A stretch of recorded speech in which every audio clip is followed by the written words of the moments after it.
ভালোবাসার আগুনে এবার ধন সম্পত্তি টাকা পয়সা সবকিছু পুরো ছাই হয়ে যাবে। কার সাথে কথা বলছিলেন? সাব্বিরের সঙ্গে।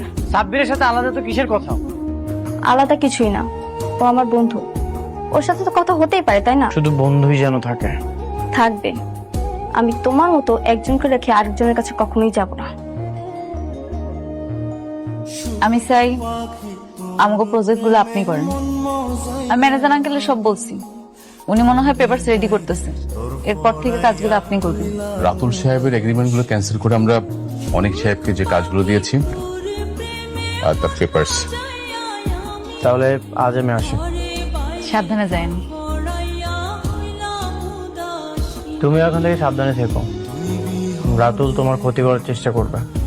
আরে কিসের মিষ্টি এটা কবি তো কমু কমু আগে মিষ্টি খাওয়াইলো সব কথা কইতেছে আগর আগর আরে কিসের মিষ্টি? রাতুল সব কাজ ক্যান্সেল করে দিয়ে আমি অনেকের দিয়ে দিছি। এখন থেকে আমগো যত নতুন প্রজেক্ট আইবো সব অনেক করবো। এমন করে চললে তোমাকে জামাই তার আগের অবস্থান আবার ফেরত পাইবো ইনশাল্লাহ। আলহামদুলিল্লাহ। আপনি কোন সাহসে আমগো ঘরে ঢুকছেন? সাহস? এটা তো আমার বাপ দাদার পৈতৃক সম্পত্তি। আপনি আর অনেক রাস্তার থেকে একটা 2 টাকা চোর ধরে আনি পুলিশে দিবেন, আর এই রাতুল রাজ জেল খাটবো, জেলের ভাত খাইব। দেখছেন না, বিকাল হইতে না হইতে কিন্তু আমি আবার জেলের বাইরে বেল নিয়ে আসছি। অনেক আমি তো জবটা ছেড়ে দিয়েছি। জব ছেড়ে দিয়েছো মানে?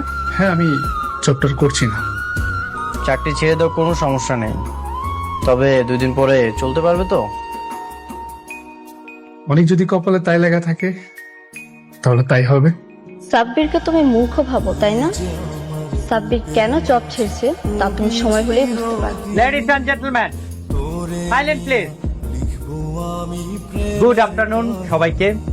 আজকে পূর্বাচল 100 একর প্রাইম ল্যান্ডের মেগা নিলাম, যার সরকারি প্রাইস 200 কোটি টাকা। 230 কোটি? 400 কোটি টাকা। আলতাফ সাহেব 400 কোটি টাকা। 500 কোটি টাকা।